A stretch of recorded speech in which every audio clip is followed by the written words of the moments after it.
수많은 사연들을 접하면서도 이혼이나 파혼 같은 건 남의 일로만 치부하며 살았습니다. 그만큼 제 조건이나 인생에 자신이 있었거든요. 비록 불우한 가정 환경이 있었다고는 하나 오히려 그런 어려움들을 겪고 이겨내왔기에 어딜 가도 떳떳했어요. 특히나 저희 엄마는 제가 세상에서 가장 존경하는 분입니다. 저의 엄마라서 하는 말이 아닙니다. 친구들을 가족보다 더 좋아하셨던 친정아빠가 여러 번의 보증 실패로 말미암아 저희 가정은 파탄 직전까지 가게 되었어요. 감당할 수 없는 빚과 스트레스로 아빠는 술에 의지하며 사실 수밖에 없었고 결국 알코올 중독으로 세상을 떠나게 되셨지요. 그때가 제 나이 13살 때였습니다.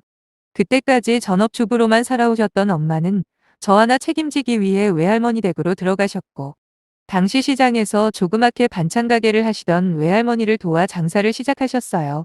그렇게 1년 정도 함께 가게를 꾸려가시면서 엄마는 본인께서 음식 솜씨가 있다는 사실을 확인하셨다고 하더라고요.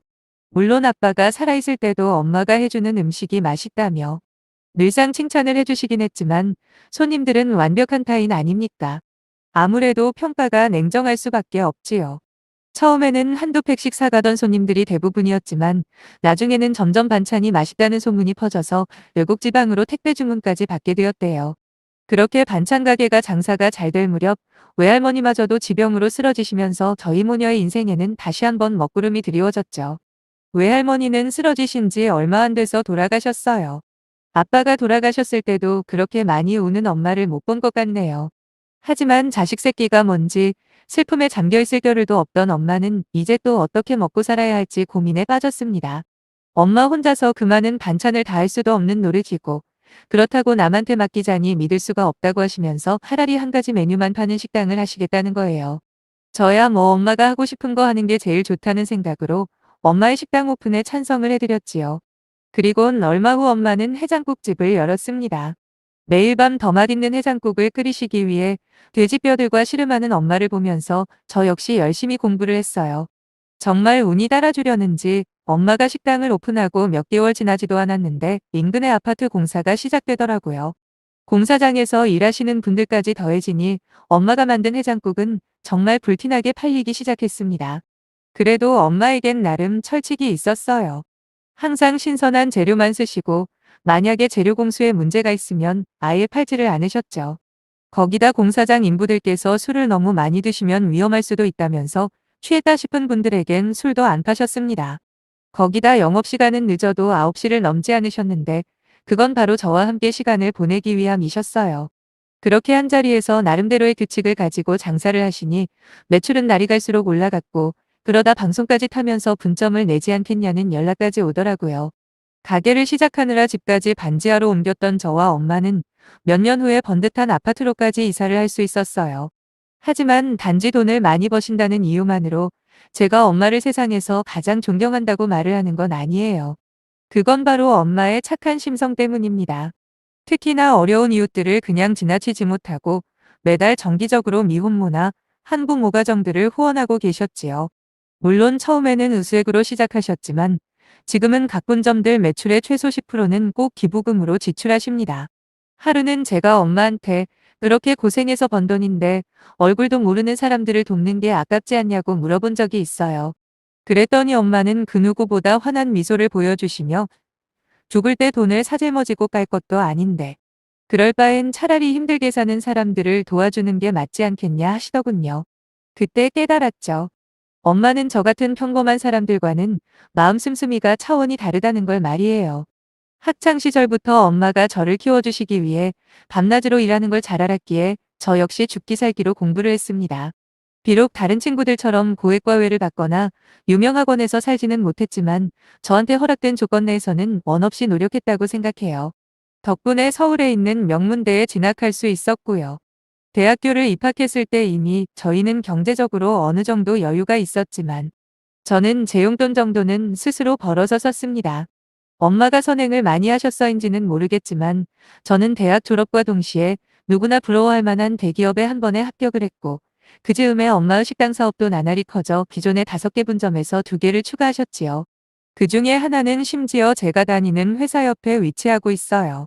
하지만 제가 그 분점 사장의 딸이라는 건 아무한테도 말하지 않았습니다. 제가 무슨 재벌가 딸도 아니고 그런 이야기를 제 입으로 하는 게 민망하더라고요. 거기다 괜히 돈 있다고 떠벌려봐야 좋을 거 하나도 없잖아요. 바로 그 회사에서 만난 게 헤어진 전 남자친구였어요. 저보다 1년 일찍 입사한 남친은 제가 회사 생활에 적응하는 데 많은 도움을 줬습니다.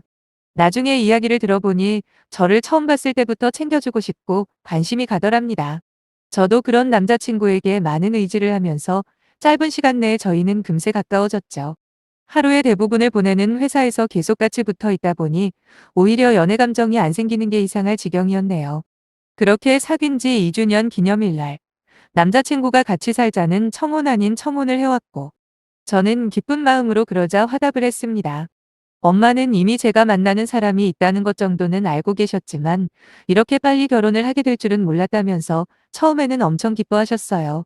하지만 이내 얼굴에 근심으로 가득 차버리더군요. 혹시라도 그쪽 집에서 제가 아빠 없이 자란 걸 가지고 싫어하고 반대하면 어쩌나 걱정을 하시길래 저는 오바해서 밝게 대답했습니다. 아니, 아빠 있는 친구들보다 훨씬 멋있게 컸는데 오히려 더 좋아하실 거라고, 그러니까 신경 하나도 안 써도 된다며 안심을 시켜드렸어요.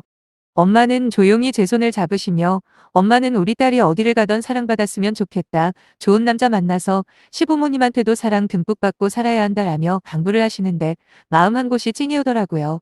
남자친구랑 사귀면서 그쪽 부모님을 직접 만난 적은 없지만 두 분 다 정말 좋은 분들이라고 남자친구가 입에 침이 마르도록 칭찬을 했기 때문에 저는 엄마의 걱정이 그저 기우라고만 생각했지요. 특히 남자친구 어머님 같은 경우에는 정확하게 기억은 안 나는데 무슨 자선 사업 같은 걸 하신다고 들었거든요. 그래서 저희 엄마와 같이 인자하고 착한 심성을 가진 분이라고 착각을 했습니다. 그 후에 처음 남자친구 부모님께 정식으로 인사를 드리러 간 날이었어요. 그동안 남자친구의 슴슴이나 하고 다니는 모습을 통해 어느 정도 사는 집 아들이라는 건 짐작하고 있었는데 역시나 좀 사는 중산층 이상은 되는 것 같더라고요. 집에 들어서니 남자친구 부모님, 그러니까 당시에는 제게 예비씨 부모님이 되시겠네요. 예비씨 부모님께서 반갑게 맞아주셨습니다. 처음에는 분위기가 아주 괜찮았어요. 하지만 곧이어 제가 커온 과정을 이야기하시는데 제가 어릴 때 아빠를 여의고 엄마 혼자 식당 일을 하시면서 저를 키워서였다는 대목에서 어머님의 안색이 싹 바뀌는 겁니다. 그걸 눈치챈 남친과 아버님께서 분위기를 바꾸시며 정말 대단하시다고 저희 엄마를 칭찬하셨어요. 어떻게 여자 혼자 몸으로 딸을 이렇게 훌륭하게 키우셨는지 아주 멋진 분인 게 확실하다며 상황을 수습하려 애를 쓰시더군요. 하지만 어머님은 아랑곳하지 않고 진짜 혼자서 키웠는지 아니면 누가 도와줬는지 알게 뭐냐며 묘하게 우리 엄마를 깎아내리려는 듯한 태도를 보이셨어요. 특히나 여자가 혼자서 남자들 상대로 장사하면 뭔 일을 겪었을지 아냐면서 자꾸만 저희 엄마를 이상한 쪽으로 몰고 가는 겁니다. 그러면서 말끝마다 자기는 자선 사업가라면서 사업하면서 좋은 일 하는 게 참 어렵답니다. 말끝마다 일개장사랑은 수준이 다르다고 자기 자랑을 늘어놓는데 어머님의 한마디 한마디에 남자친구 얼굴은 점점 굳어만 갔죠. 저는 무슨 말씀인지는 알겠으나 저희 엄마가 어떻게 살아오셨는지는 제가 가장 잘한다고 강하게 받아쳤어요. 누구보다도 떳떳하게 돈 벌어 저 키워주셨다고도 말을 했습니다. 거기다 남자들 상대로 돈 버는 게 더럽고 힘든 일이라는 건 동의하지만 지금 이 자리에서 어머님이 저한테 하실 말씀은 좀 아닌 것 같다고 했더니 남자친구도 그제서야 저를 거들더군요. 엄마 왜 그러시냐면서 그만하시라고 한마디를 했습니다. 그러자 어머님은 목소리를 높이시더니 자기가 뭐 틀린 말을 한 것도 아닌데 너는 뭘 그렇게 절절매냐고, 그리고 그대로 저를 노려보시면서 평소에 자기 아들을 얼마나 잡아댔으면 내가 이렇게 네 눈치를 보냐고 뭐라고 하더라고요. 이쯤 되니까 저도 슬슬 인내심의 한계가 오는 게 느껴졌어요. 저는 더 이상 시간 끌 필요 없이 단도직입적으로 여쭤봤습니다. 혹시 제가 마음에 안 드셔서 이러시는 거면 주변 이야기로 돌려서 말씀하지 마시고 직접 이야기해달라고요. 저돌적인 저의 질문의 분위기는 완전히 엉망이 되어버렸고 아버님과 남자친구가 어머님에게 한마디씩 하더군요. 결국 어머님은 기어들어가는 목소리로 사과를 하셨습니다. 아들이 장가 간다니까 서운해서 자기도 모르게 못되게 말이 나온 것 같다고 저더러 이해해달라고 하셨습니다. 미안하다는데 거기서 더 이상 제가 뭐 어쩌겠어요. 그렇게 찝찝한 기분을 안고 집으로 돌아왔습니다. 그날 엄마에게 있었던 일들을 말하면서 이 결혼을 진짜 해야 하나 고민이 된다고 그러니까 엄마가 웃으시면서 그러시더라고요. 원래 아들 가진 엄마가 그런 경향이 있다고 말이죠. 대신 시아버지 되실 분도 괜찮으신 것 같고 결정적으로 남편감만 이상 없으면 충분히 헤쳐나갈 수 있다며 오히려 저를 위로해 주셨어요. 아니나 다를까 그날 저녁에 남자친구가 집 앞까지 직접 찾아와서는 자기 엄마 때문에 마음 많이 상했을 텐데 엄마랑 같이 나눠 먹으라며 초밥 세트를 건네주는 겁니다. 그래 내가 시어머니랑 같이 사는 것도 아니고 이 사람만 믿고 가자는 마음으로 원래 계획대로 결혼을 진행하려고 했어요. 그리고는 2, 3일인가 있다가 회사에서 한참 일을 하고 있는데 모르는 번호로 전화가 걸려왔습니다. 받아보니 남자친구 어머니시더라고요. 저녁에 단둘이서 만나자고 하길래 역시나 올 게 왔구나 싶더군요. 지난번에 저한테 사과할 때부터 뭔가 꺼림직했거든요. 어느 정도 각오는 했던 터라 저는 당황하지 않고 저녁이나 그럼 같이 하자고 대답하며 장소는 회사 옆 저희 엄마 식당으로 했습니다. 미리 식당 사장님께 저 아는 척하지 말아달라 부탁을 했고 약속 시간에 도착을 해보니 어머님은 이미 와 계셨어요. 제가 자리에 앉자마자 가방에서 종이 한 장을 꺼내 제 앞에 들이밀었습니다. 뭐냐고 묻는 제 질문에 짜증을 내시면서 보면 모르냐고 우리 귀한 아들이랑 결혼할 거면 이 정도는 해오라고 하시는 거예요. 이런 건 어른들끼리 원래 상의하는 거 아니냐 했죠. 그러니까 어머님께서는 너도 알다시피 우리 집 남자들이 물러빠져서 내가 이렇게 따로 안 챙기면 입도 뻥긋 못한다고 하시네요. 종이 내용은 안 봐도 짐작이 갔습니다. 뭐 혼수예단 이런 거겠죠.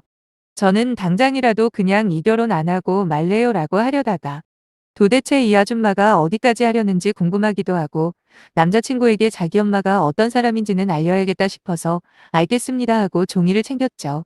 자기가 건네준 종이 쪽지를 열어보지도 않고 가방에 넣어버리는 저를 보면서 돈 많은가 보네? 하며 비꼬시는 거예요. 어머님이 생각하시는 것보다는 많을 거예요. 근데 어머님 아들이 이런 상황을 알면 화낼 거라는 건 생각 안 하시나 봐요? 라며 저도 마찬가지로 비아냥거렸습니다. 그랬더니 무슨 자신감이신지 아무리 그래봐야 자기 아들이 엄마 편 들지 설마 만난 지 2년밖에 안 되는 네 편 들겠냐고 하시더군요. 저는 한 번 더 물어봤어요. 만약에 제가 결혼 안 한다고 대답하면 어떻게 하시겠냐고 말이죠. 그랬더니 어머님은 그럼 더 좋은 거 아니냐입니다. 안 그래도 찜찜한 구석이 많은 집구석인데 알아서 물러나주면 그보다 더 바랄 게 있냐고 말하면서 혼자 키득거리는데 진짜 겨우겨우 참았네요. 대체 뭐가 그렇게 찜찜하냐고 제가 어디가 어때서 그렇게까지 미워하고 싫어하시냐 물어봤습니다. 어머님은 아빠 없이 자란 거 자체가 용납이 안 된다네요. 그러면서 자기 아들은 부모 사랑 고르게 잘 받고 자란 순혈이고 저는 어떻게 자랐는지도 모르는 잡종이랍니다. 그 순간 저도 모르게 앞에 있는 물컵을 들어 맞은편이 있는 미친 아줌마한테 뿌려버렸네요. 때마침 제가 미리 연락해두었던 남자친구가 식당 안으로 들어왔고 생각하지도 못했던 광경에 황급히 다가오더라고요. 사실 그때 남자친구가 제 편을 들어줘서도 파혼을 하기로 한 제 결정은 바뀌지 않았을 겁니다. 하지만 팔은 안으로 굽는다고 어떤 상황인지 저나 자기 엄마한테 물어보지도 않고 힘으로 저를 제압한 뒤 다그치는 남자친구를 보고 있자니 한편으로는 마음이 가벼워지더라고요. 그나마 남자친구는 괜찮은 사람이라는 이유 하나로 여기까지 참아온 건데 이제는 그럴 필요도 없어졌으니까요.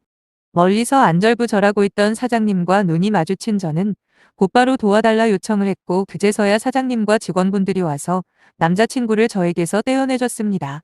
저는 씩씩대는 남자친구에게 니네 엄마한테 물 뿌린 것만 보이고 왜 그랬는지는 궁금하지도 않냐고 소리를 질렀죠. 너는 순수혈통이고 나는 잡종이랜다. 단지 내가 아빠 없이 자랐다는 이유만으로 니네 엄마가 그딴 소리를 했다고 알겠니? 곧 사태 파악을 대충 했는지 머뭇거리며 저에게 다가오려는 남자친구가 보이길래 사장님한테 이 두 사람 좀 내보내달라고 저한테 오지 못하게 해달라고 부탁을 드렸습니다. 곧바로 직원분들이 강제로 내쫓기 시작했고 남자친구는 힘으로 저항하다 결국 끌려나가더라고요. 그러면서 저를 가리키며 저 여자는 왜 가만히 놔두냐고 이거 불공평한 거 아니냐 따지길래 제가 그랬어요. 여기 우리 엄마 식당들 중에 하나라고 말이죠. 그리고는 남자친구 어머님한테도 똑똑히 알려드렸습니다. 당신이 지금까지 개무시하던 우리 엄마가 몇 개의 식당 분점을 소유하고 있는지, 그리고 그렇게 번 돈을 어떻게 쓰고 있는지까지 말이에요. 제가 듣기로는 남자친구 어머니가 한다는 자선 사업이 그리 대단하게 아니더라고요. 말이 사업이지 그냥 동네 아줌마들 몇 명 모아서 한 달에 1, 200만 원으로 생색내는 게 전부랍니다. 그런 주제에 입만 열면 자선사업가 자선사업가 노래를 불렀던 거죠. 아줌마가 평생 자선사업 한답시고 쓸 돈이 우리 엄마가 기부하는 한 달치 돈도 안 될 거라고 우사붙이고는 그대로 가게에서 내쫓아버렸네요. 진짜 제가 아빠 없이 자랐다는 이유가 이 정도로 무시받을 일인가요? 남자친구와 헤어지기로 결심한 후로도 매일 저는 남자친구를 만나야 했습니다. 이래서 사내 커플이 사귈 때는 좋아도 막상 헤어지면 안 좋다고 하는 건가 봐요. 하지만 저는 일부러라도 더 꿋꿋하게 다녔습니다. 처음 며칠만 불편했지 얼마 시간이 지나니까 아무도 신경 안 쓰더라고요. 오히려 불편해한 건 헤어진 남자친구였어요. 그날 이후로 여러 번 저한테 연락하고 매달렸지만 저는 눈길도 안 줬거든요. 그리고 둘 중에 하나가 회사를 옮겨야 한다면 제가 아니라 남자친구가 옮기는 게 맞는 거잖아요. 제가 잘못한 게 하나도 없는데 왜 그래야 하는 건가요? 실제로 그 일이 있은 후로 남자친구는 눈에 띄게 몰골이 상해가더니 결국 한 달 정도 있다가 다른 지사로 부서 이동을 해버리더군요. 자기도 속이 쓰렸겠죠. 저 정도면 황금알을 낳는 거위까지는 아니더라도 최소한 오리 정도는 될 텐데 그런 복을 자기 엄마의 미친 짓으로 인해 날려버린 거니까요. 저는 아쉬울 거 없습니다. 현재는 그동안 월참산 쓴 게 제법 많이 있어서 엄마랑 일주일 정도 여행을 다녀오려고 준비 중이에요.